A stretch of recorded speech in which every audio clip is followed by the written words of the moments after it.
नमस्कार साथियों, एक बार फिर मैं दीपंकर समझदार, चार्टर्ड अकाउंटेंट, आपका दोस्त और बिजनेस ग्रोथ एसोसिएट। आज पूरे विश्व में हमारा नाम फैला हुआ है। क्योंकि योग दिवस है। योग दिवस पूरे विश्व में मनाया जाता है। तो हमारे साथ हमारे 3 योगी साथी हैं।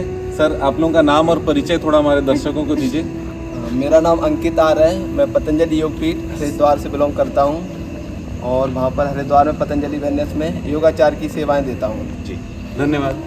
सर, आप ये बताएं कि योगा का मतलब क्या है? योग का मतलब क्या होता है? योग का अर्थ ही होता है जोड़ना, जो बचपन से पढ़े आ रहे हैं। जोड़ना, किसको जोड़ना?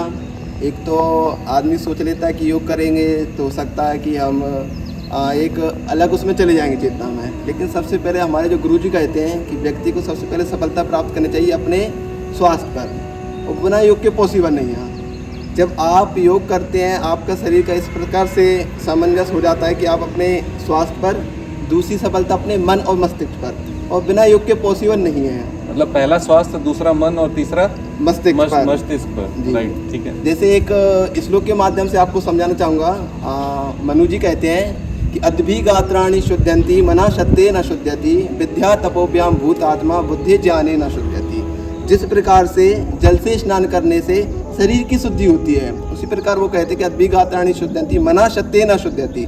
सत्य बोलने से जो 3 चीज़ें होती हैं जो वास्तविक दिखती नहीं है पर होती हैं, जैसे मन, मस्तिष्क, बुद्धि, सत्य, लेकिन दिखता नहीं है, ये वास्तविक होती हैं। तो मना सत्य न शुद्धि, सत्य बोलने से जब आप निरंतर सत्य को अपनी दिनचर्या में लाते तो मन की शुद्धि होती है।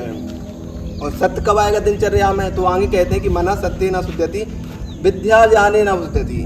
जब विद्या का अभ्यास लगातार करते हैं, विद्या कैसी? जो हमारे ऋषि मुनि हमको दे के गए हुई है। जब लगातार विद्या का अभ्यास करेंगे तो आपकी बुद्धि तीव्र होगी। जब बुद्धि तीव्र होगी तो आप में सोचने में, सही और गलत निर्णय क्या ठीक है क्या नहीं है, तो उससे आप सत्य बोलने लगेंगे कि मुझको क्या बोलना चाहिए क्या नहीं बोलना चाहिए। और लास्ट में वो कहते हैं कि अद्भिगात्राणि शुद्ध्यन्ति मना शत्ते न शुद्ध्यति विद्या तपोभ्याम भूतात्मा बुद्धि ज्ञाने न शुद्ध्यति। और लगातार जब ऐसे अभ्यास करते हैं तो आपकी बुद्धि, मन और आत्मा, ये तीनों शुद्ध हो जाते हैं। जब व्यक्ति के तीनों शुद्ध हो जाते हैं, और इसका जो रास्ता है वो योग से होके ही निकलता है। जब व्यक्ति योग करता है फिर उसके अंदर एक अंदर से आता है कि मैं कुछ अच्छी अच्छी चीज़ों को पढ़ूँ, इसको जानूँ, योग क्या चीज़ है। जब वो अच्छी अच्छी चीज़ों को पढ़ता है तो उसके अंदर जिज्ञासा और उत्पन्न होती है। और जब ये जिज्ञासाएँ उत्पन्न होती है तो आज का युवा जो आपने देखा वो कैसा भटका हुआ है उल्टी सीधी चीज़ों में, उस पर कंट्रोल करते हुए फिर वो एक अपनी जो चेतना को है सही जगह पर लगाने के वो कार्य करता है। ये योगा में सर लोगों ने आज पूरे बच्चे लोगों को योग कराया, और सबसे बड़ी बात यह कि इन्होंने ना बताया है कि भाई कौन सा चीज़ करने से क्या फ़ायदा होता है। एक्चुअली युवाओं को जोड़ना एक बहुत बड़ा मिशन है, क्योंकि मैं देखता हूँ कि जो जुड़ जाता है वो बहुत ज़्यादा पावरफुल हो जाता है, मेंटली पावरफुल हो जाता है, और उनकी लाइफ में डिसिप्लिन आ जाता है। योगा सिर्फ एक स्टार्ट है, ये लाइफ का स्टार्ट है। मतलब आपका श्वास जोड़ते हैं जैसे सर ने बताया, उसके बाद जीवन में हर चीज़ में योग करना है। पढ़ाई में भी योग करना है, एजुकेशन में योग करना है, आपके बिजनेस में योग करना है, संबंधों में योग करना है। तो सर एक चीज़ और बताइए कि जैसे लोगों को जोड़ते हैं हम लोग, ये जोड़ने के लिए कौन सा प्रयास, जैसे बच्चे हैं, बच्चे के पास अभी बहुत सारा डिस्ट्रैक्शन है, उस बीच में योगा को कैसे ग्लोरीफाई करें, कैसे योगा जोड़ ही देना चाहिए? क्या वो ज़बरदस्ती करना उचित है या फिर उनको समझाएं और वो करे और नहीं करे चलेगा? देखो, पहली बात तो ये है कि जब तक व्यक्ति को अपने शरीर की कीमत पता नहीं चलेगी वो चीज़ से नहीं जुड़ेगा। जब तक उसको पता नहीं चलेगा कि गलत खाने से मेरे शरीर पर क्या प्रभाव पड़ रहा है, ऐसा करने से मेरे शरीर पर क्या प्रभाव पड़ रहा है, जब तक जब तक शरीर की कीमत आदमी को पता नहीं चलेगी वो योग से नहीं जुड़ेगा। और तो सबसे पहले उनको स्वयं के प्रति जागरूक करना पड़ेगा कि ये भगवान ने इतना अनमोल मानव तन आपको दिया है, एक ये साधन है जिसके माध्यम से आप कुछ भी कर सकते हो।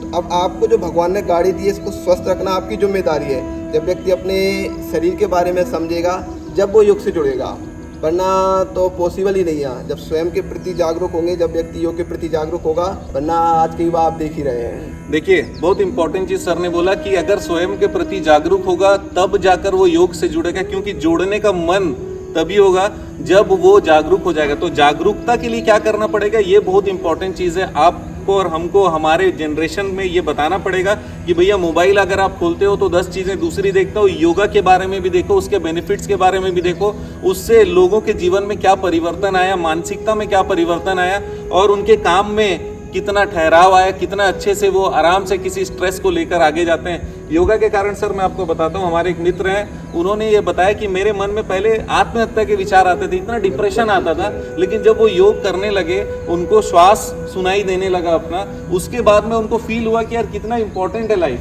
और कोई भी चीज़ के लिए हम लोग छोड़ ही नहीं सकते। आजकल लोग डिप्रेशन में बहुत ज़्यादा जाते हैं, डिप्रेशन में जाने का कोई ज़रूरत नहीं है, आप अपने अंदर जाएंगे तो सारा डिप्रेशन चला जाएगा।